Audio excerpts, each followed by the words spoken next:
കസ്റ്റംസിൻ്റെ അവിടെ നിന്നാന്ന് പറഞ്ഞാൽ 2 ചങ്ങായിമാർ ലോക്കൽ 2 ആൾക്കാർ വന്നാണ്ട് നേരെ വണ്ടി ചെക്ക് ചെയ്യണം. നമ്മളെ മറ്റേ നേപ്പാളിലെ പ്രൂഫും കാര്യങ്ങളും ചോദിച്ചു. ഇവിടെ ഇന്ത്യക്ക് വരുമ്പോൾ ഇന്ത്യൻ ഇമിഗ്രേഷനും കാര്യങ്ങളുണ്ട്, അങ്ങനെയൊക്കെ ചോദിച്ചു. അപ്പോൾ ഞങ്ങൾ പറഞ്ഞ യൂണിഫോം ID കാണിച്ചാൽ വേണ്ടി ID കാണിച്ചു തന്നപ്പോൾ കൊണ്ടുപോയിട്ട് ഇതാണൊക്കെ പറഞ്ഞ്.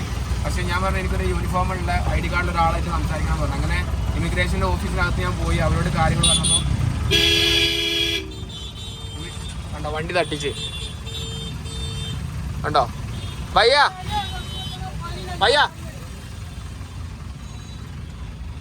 നോക്കിയ വണ്ടി തട്ടിച്ച് പോയി. ഇതാട്ടോ ഇവിടുത്തെ ആൾക്കാരുടെ അവസ്ഥ.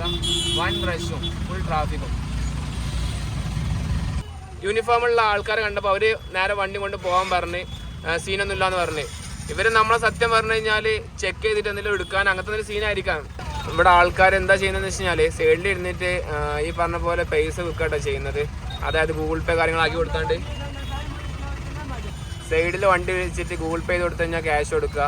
ഇനി നേപ്പാളി കറൻസി ചിലപ്പോൾ കൊടുക്കുന്നുണ്ടാവും. അതായത് കറൻസി എക്സ്ചേഞ്ച് വേണം പറയാം നമുക്ക്. ഇപ്പോഴൊന്നും പോകാൻ പറ്റും തോന്നുന്നില്ല കേട്ടോ. വൻ സീനാണ്. അതായത് ഇപ്പോൾ ട്രാക്ക് ഓപ്പണായി എന്നിട്ട് പോലും ഒരു കാരണവശാലും നമുക്ക് ഓപ്പോസിറ്റ് കിടക്കാൻ പറ്റുന്ന അവസ്ഥ നോക്കി നിങ്ങൾ. അതിൻ്റെ അടുത്ത് മക്കൾ സൈക്കിളും കൊണ്ടാണ്ട് വന്നിട്ടുണ്ട്.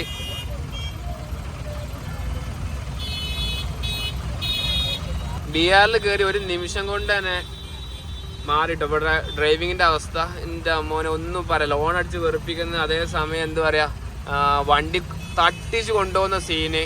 പിന്നെ അതിൻ്റെ ഇടയ്ക്ക് ഓരോരുത്തർ കുത്തി കയറ്റുന്നത് തമ്മിൽ കച്ചറ ഇതൊക്കെ നമ്മളിവിടെ കയറിയപ്പോൾ തന്നെ കണ്ട്. ശരിക്കും ഒരു റെയിൽവേ ക്രോസിംഗ് ആണ് ഉള്ളത്. ഈ റെയിൽവേ ക്രോസിംഗ് ഇപ്പോൾ അടിച്ചും ചെയ്തു രണ്ടാമത്. ഇപ്പോൾ ആ ട്രെയിൻ പോയിട്ട് വേണം അത് ഓപ്പൺ ആണെങ്കിൽ.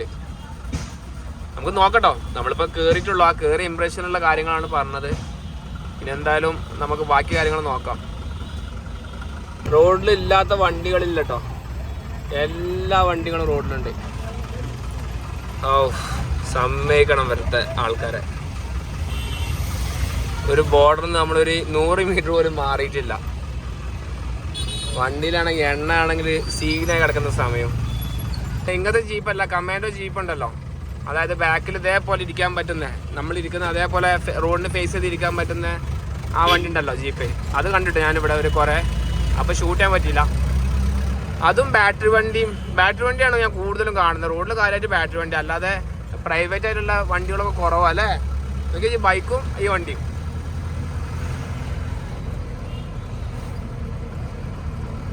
ഇപ്പോൾ ഒന്നും കണ്ടില്ല, ഒന്ന് ഫ്രീ ആയി. ഓണടിക്ക് അവിടെ ഉണ്ടായിട്ടുണ്ടായിരുന്നു, അതിന് ശേഷം കുറച്ച് കുറവാണ്. ഞങ്ങൾ കുറച്ച് ഭ്രാന്ത് പിടിച്ചാണ്ട് ലാസ്റ്റ് ഞങ്ങളെ ഓണടിച്ച് തുടങ്ങി. അപ്പോഴാണ് വേണ്ടി ഞങ്ങൾക്ക് പിന്നെ പോകാൻ പറ്റിയത്. ഇപ്പോൾ ഒക്കെ ഒന്ന് സ്മൂത്തായിട്ടാ നോക്കിയ റോഡിലത്തെ തിരക്കും കാര്യങ്ങളൊക്കെ ഒന്ന് കുറഞ്ഞ് ഒരു സമാധാനം ഉണ്ട് ഇപ്പം. ചെറിയ ചെറിയ വീടുകളിലെ അതവരുടെ മുൻപത്തെ ഇതാണ് തോന്നുന്നത്, മിറ്റാണ് തോന്നുന്നത്, അങ്ങനെ കെട്ടി വെച്ചിട്ടുണ്ട്. വണ്ടി നിർത്തിയിട്ട് മുമ്പിൽ പോയിട്ട് പാനിപ്പുരി ഷൂട്ട് ചെയ്യുന്നില്ല. 10 രൂപ കേട്ടോ 6 അതായത് ഞാനിതുവരെ കഴിച്ച് വെച്ചിട്ട് ഏറ്റവും ചീപ്പായിട്ട് കഴിക്കാൻ പറ്റും ഇവിടുന്ന 10 രൂപയ്ക്ക് 6 പീസായിട്ട്.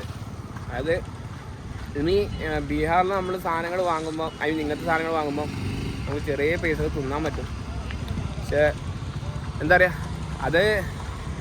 അത് ഇവിടുത്തെ സിറ്റുവേഷൻ കൊണ്ടാണ് നമുക്കത് പറ്റുന്നത് കേട്ടോ.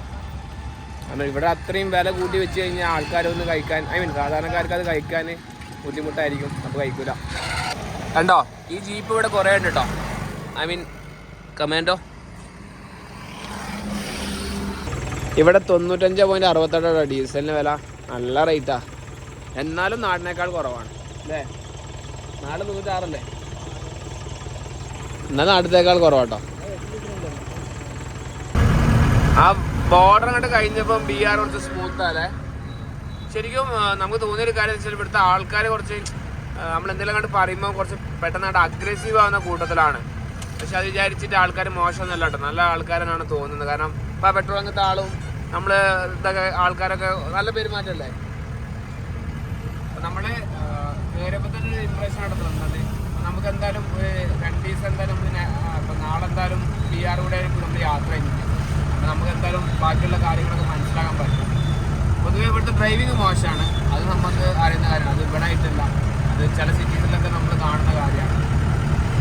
ഓക്കെ ഗൈസ്, ഇവിടെ മക്കള് തീയും കൊണ്ടാണ്ട് എന്തോ ഐറ്റംസ് കളിച്ചോണ്ടിരിക്കാണ്.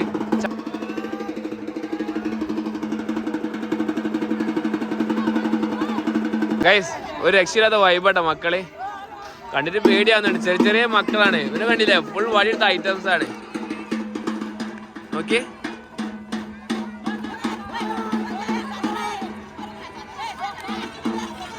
ഞാനേ ഇതെന്താന്ന് ഇവരോട് ചോദിച്ചോട്ടോ. ഇവരോട് ചോദിച്ചു. ഇപ്പൊ വന്നാണ്ട് പറഞ്ഞെന്ന് എന്താന്ന് വെച്ച് കഴിഞ്ഞാല് മുഹറം വരുന്നുണ്ടല്ലോ. അതായത് ഇവരെല്ലാരും മുസ്ലിങ്ങളാണ്. അപ്പൊ മുഹറം വരുന്നേക്ക് ഇവര് തീയേറ്റിട്ട് ഇവര് കളി കളിക്കുമല്ലോ. അപ്പൊ അതിന് വേണ്ടിട്ട് പ്രാക്ടീസ് ചെയ്യാണ്ട് ഇവര്. പ്രാക്ടീസാണ് അപ്പൊ സത്യം പറഞ്ഞു കഴിഞ്ഞാൽ നടന്നുകൊണ്ടിരിക്കുന്നത്. പക്ഷെ തീ വെച്ച് മക്കളെ കളി ഡേഞ്ചറാട്ടോ. क्या नाम राजीव शर्मा। क्या नाम? रिजवान। हम ले ले बनी क्या नसीरा का दे വാളച്ചാണ് കളിക്കുന്നേ. എന്റെ മോനെ ചെക്കൻ വാളച്ചാണ് കളിക്കുന്നേ. കൊള്ളാട്ടോ ചെക്കന്മാരെ കൊള്ളാം. നല്ല ഫ്രണ്ട്ലി ആട്ടോ ഇവരൊക്കെ. നല്ല ബടിയാ.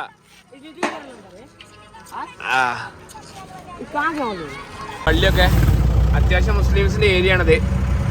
ഇത് മുഹറം 9, 10 വേണ്ടിയിട്ടുള്ള പ്രിപ്പറേഷൻ ആണ് അവിടെ ചെയ്തുകൊണ്ടിരുന്നത്. ശരിക്കും നമ്മൾ മുഹറത്തിന്റെ സമയത്ത് മുസ്ലിങ്ങളുടെ ഏരിയയിലേക്ക് പോകണം അല്ലേ? നമുക്ക് ആ ഒരു വൈബ് മനസ്സിലാക്കാൻ പറ്റും. ഗൈസ് നമ്മള് വണ്ടി നിർത്തിയിട്ടതാ ഇവിടെ 1-2 കടകളിലേക്ക് വന്നതാട്ടോ. ജസ്റ്റ് എന്തെങ്കിലുമൊക്കെ വാങ്ങാൻ വേണ്ടിയിട്ട്. അവിടെ കുറേ ആൾക്കാരെ നമ്മളെ വണ്ടി നോക്കിക്കുന്നതാ. ഈവൻ പോലീസാണെങ്കിലൊക്കെ നോക്കിക്കുന്നുണ്ട്. ഇവിടുത്തെ കടകളൊക്കെ കണ്ടിട്ട് നിങ്ങൾ കാര്യമായിട്ട് ഇങ്ങനെ ഈ മുളനോട് കാര്യങ്ങളൊക്കെ വെച്ച് ഷീറ്റൊക്കെ അടിച്ച് ഇങ്ങനെ ഉണ്ടാക്കുന്നതാട്ടോ. അധികം എന്നല്ല, സൈഡിൽ കാണുന്ന കുറേ കടകളൊക്കെ. ബാക്കി നമുക്ക് നാളെ നോക്കാം. പക്ഷേ കുഴപ്പമില്ല കേട്ടോ ആൾക്കാരൊക്കെ അല്ലേ അർഫലി? സെറ്റല്ലേ? നമ്മളെന്തായാലും വണ്ടി നിർത്തി കുറേ കോമഡി ആയിട്ടോ. ഇവിടെ കുറേ ആൾക്കാരൊക്കെ ഉണ്ടായിരുന്നു. അപ്പം ഞങ്ങൾ സാധനം വാങ്ങാൻ വേണ്ടിക്ക് ഇവിടെ വന്നതാണ്. ഈ ആൾക്കാരെ വിചാരം നമ്മൾ ഇല്ലീഗലായിട്ട് ഇങ്ങോട്ട് കടന്നാന്നുള്ളതാണ്. എന്തായാലും പിന്നെ കേരള ഇന്ത്യയിൽ പെടുന്നതെന്ന് പറഞ്ഞപ്പോൾ അവിടെ സെറ്റായി. ഈ കടലിൻ്റെ സൈഡിൽ ഞങ്ങൾ കുറേ ഇത് കണ്ടിട്ടോ, സീഡ്സ്. അപ്പോൾ അത് കണ്ടപ്പോൾ ഞങ്ങൾ വാങ്ങാൻ കയറിയതാണ്. കൊള്ളാം. ഒക്കെ ചെറിയ ചെറിയ വില ഉള്ളൂ. സംഗതിയൊക്കെ അടിപൊളിയാണ്. 30 റുപ്യ. ഞങ്ങൾ ഇവിടുത്തെ അമ്മമാരോട് സംസാരിച്ചിട്ടോ. സംഗതി എന്നോട് പോലീസുകാർ സംസാരിച്ചു. അപ്പോൾ അവർക്ക് നമ്മൾ നേപ്പാളിൽ വന്ന കാര്യങ്ങൾ കാണിച്ചു കൊടുത്തു. ട്രിപ്പിനെ കുറിച്ചൊക്കെ ചോദിച്ചു. അതിൻ്റെ ശേഷം വണ്ടിയിലെ താമസിക്കുന്നത് പറഞ്ഞപ്പോൾ അവർ പറഞ്ഞ് ഏതായാലും റോഡിൻ്റെ സൈഡിൽ ഇനി വണ്ടി നിർത്തണ്ടെന്ന് പറഞ്ഞ് മുമ്പിൽ മുമ്പിൽ ധാബകൾ കാണുകയാണെങ്കിൽ അവിടെ നിർത്തിക്കോ. അവിടെ പെട്ടുകാർ കാര്യങ്ങൾ ഭക്ഷണം ഉണ്ടാക്കുന്നുണ്ടാവും. അവിടെ ഭക്ഷണം കഴിച്ചെന്ന് പറഞ്ഞ്. അല്ലെങ്കിൽ പെട്രോൾ ബങ്കിൽ നോക്കാൻ വേണ്ടി. പെട്രോൾ ബങ്ക് ഞങ്ങൾ അങ്ങോട്ടൊരു സജഷൻ പറഞ്ഞാൽ ഞങ്ങൾ അവിടെയൊക്കെ താമസിക്കുന്നതാണ്. അപ്പം അതിനെന്തായാലും റോഡ് സൈഡിൽ നിർത്തണ്ടെന്ന് പറഞ്ഞ്. അപ്പോൾ എന്താ അറിയില്ല, രാത്രികളിൽ ഇവരുടെ പോലീസുകാരുടെ സംസാരത്തിൽ തന്നെ അങ്ങനെ സേഫ് അല്ല എന്നുള്ളൊരു പറച്ചിലാണ്. അപ്പം അതാണ് ബിആർ നമുക്ക് ഏറ്റവും ബെറ്റർ എന്നാൽ ഡേ ടൈം ഇറങ്ങുന്നതായിരിക്കും. നമ്മളിന്ന് വിചാരിച്ചു പെട്രോൾ ഏതെങ്കിലും ഭാഗത്ത് പോയിട്ട് നൈസായിരുന്ന വണ്ടി സൈഡാക്കുക എന്നുള്ളത് അല്ലേ? അല്ലേ? അതെ. പക്ഷേ ഇപ്പൊ നമ്മള് കുറെ ഇത് കണ്ടിട്ടോ. അതായത് അവിടുന്ന് കുറച്ച് ആൾക്കാരൊക്കെ ഒന്നിങ്ങനെ സംസാരിക്കുന്നുണ്ട്. പിന്നെ കുറെ ആൾക്കാർക്ക് എന്താന്നുള്ളത് കൂടി അവർക്ക് നമ്മൾക്ക് ഹിന്ദി കാര്യങ്ങൾ അറിയാത്തതുകൊണ്ട് അതിന് അവർ കേരളത്തിലുള്ള ആൾക്കാർ ഇംഗ്ലീഷ് മാത്രമേ സംസാരിക്കുള്ളൂ എന്ന് പറഞ്ഞാണ്ട് അങ്ങനെ 1-2 ചേട്ടന്മാരോട് സംസാരിക്കുന്നുണ്ട്. ബാക്കിയുള്ളവർക്ക് കേരള ഇന്ത്യയിലാണെന്നുള്ളൊരു കൺഫ്യൂഷൻ ഉണ്ട്. അങ്ങനെ ഒരു സംസാരമുണ്ട്. ഇല്ലീഗലായിട്ടാണ് ആയിരുന്നു അവിടെ. അത് ഒരു 5 മിനിറ്റ് ഒരു 10-15 മിനിറ്റ് പറയുമ്പോൾ അങ്ങനെ ഒരു കടയിലേക്ക് സാധനം വാങ്ങാൻ പോയതാണ്. ഒരു രക്ഷയില്ലാത്ത പമ്പിലേക്കാട്ടോ നമ്മൾ വന്നിട്ടുള്ളത്. ഇവിടെ എന്തായാലും കടത്താൻ സമ്മതിക്കൂല. എന്നാലും നമുക്കൊന്ന് ചോദിച്ച് കളയാം. ഈ ചോദിക്കാതെ പോയി എന്ന് പറയണ്ടല്ലോ. നമുക്ക് പുറത്തുനിന്ന് ഉണ്ടാക്കിയിട്ട് വരാം. ठीक है, आपका नाम? राम कुमार। अच्छा, इधर का है ना क्या? इधर का है ना? आप इधर का है क्या? अच्छा, ये जगह का नाम क्या है? ബൈസറ. അച്ഛാ, ഇപ്പൊ ഈ ചേട്ടന് നമ്മൾ സംസാരിച്ചപ്പം ഇവിടെ താമസിക്കാൻ വേണ്ടി പറഞ്ഞിട്ടോ. ആൾറെഡി വേറെ 2 സംസ്ഥാനത്തുള്ള വണ്ടികൾ ഇവിടെ ഉണ്ട്. അപ്പൊ പ്രശ്നമൊന്നുമില്ല എന്ന് പറഞ്ഞ്. Bhaiyya thank you. Toilet use करने के लिए कोई दिक्कत नहीं है ना? അപ്പോൾ ഞങ്ങളേ ആദ്യം ഭക്ഷണം ഉണ്ടാക്കട്ടെ. അത് നമുക്ക് പുറത്തു പോയിട്ട് ഉണ്ടാക്കി വരും അല്ലേ. നല്ല അടിപൊളി ആൾക്കാർ കേട്ടോ. നമ്മളെ നല്ല രീതിയിൽ ട്രീറ്റ് ചെയ്ത്. ഇപ്പോൾ നോക്കി വണ്ടി ഇവിടെ തന്നെ നിർത്തിക്കോന്ന് പറഞ്ഞ് ഭക്ഷണം ഉണ്ടാക്കുന്നവരെ. ഭക്ഷണം ഉണ്ടാക്കി കഴിഞ്ഞതിൻ്റെ ശേഷം ഈ പറഞ്ഞ പോലെ വണ്ടി കൊണ്ടുപോയിട്ട് അവിടെ പോയി കടന്നുറങ്ങിയാൽ മതി എന്ന് പറഞ്ഞു. എന്താ സെറ്റപ്പ് പറയാം ആൾക്കാർ. എന്താട്ടോ ഭക്ഷണം ഉണ്ടാക്കിക്കൊണ്ടിരിക്കുന്നത്. എന്താ പറയുക, ഇവിടെ വേറെയും ടീം ഭക്ഷണം ഉണ്ടാക്കുന്നുണ്ട്. അവരെന്തോ വൻ സെറ്റപ്പിലാണ് ഉണ്ടാക്കുന്നത് കേട്ടോ. ഒരു കല്യാണത്തിനുള്ള സെറ്റപ്പിലാണ് ഉണ്ടാക്കുന്നത് അല്ലേ. എന്തായാലും നമ്മൾ ഇവിടെ നമ്മുടെ തീ കാര്യങ്ങളൊക്കെ നമ്മൾ ചോറ് മാത്രമേ ഉണ്ടാക്കുന്നുള്ളൂ. കാരണം കറിയും കൂട്ടാനൊക്കെ നമ്മൾ ആൾറെഡി ഉണ്ടാക്കി വെച്ചിട്ടുണ്ട്. അപ്പോൾ അതുകൊണ്ട് ഇനി ടാസ്ക് ഇല്ല. ഒരു വിസിലടിച്ചിട്ടില്ല ആ ചോറ് സർഫിൽ. ഒറ്റ വിസിലടിച്ചിട്ടില്ല. ഒറ്റ വിസിലടിക്കാതെയാണ് ആ ചോറ് വേവ് കൂടിയത്. ഒരു അരി ഉണ്ട് കേട്ടോ ഞങ്ങളടുത്ത്. അതൊരു രക്ഷയില്ലാത്ത അരി. ഞാൻ ലഡാക്കിൽ വാങ്ങിയ അരിയാണത്. നോക്കി നിങ്ങൾ അതിൻ്റെ അവസ്ഥ. കഞ്ഞിനെ പോലെയാണ് ആ സാധനം. പക്ഷെ കുഴപ്പമില്ലല്ലേ. കുറഞ്ഞേടാ ചോറ്. ഏത് മതിയില്ല, രാത്രിയല്ലേ അല്ലേ. എന്താ ഒന്നും പോരാത്ത.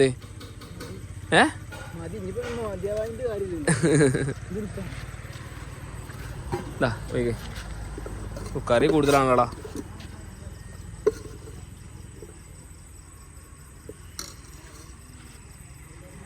ഉണ്ട്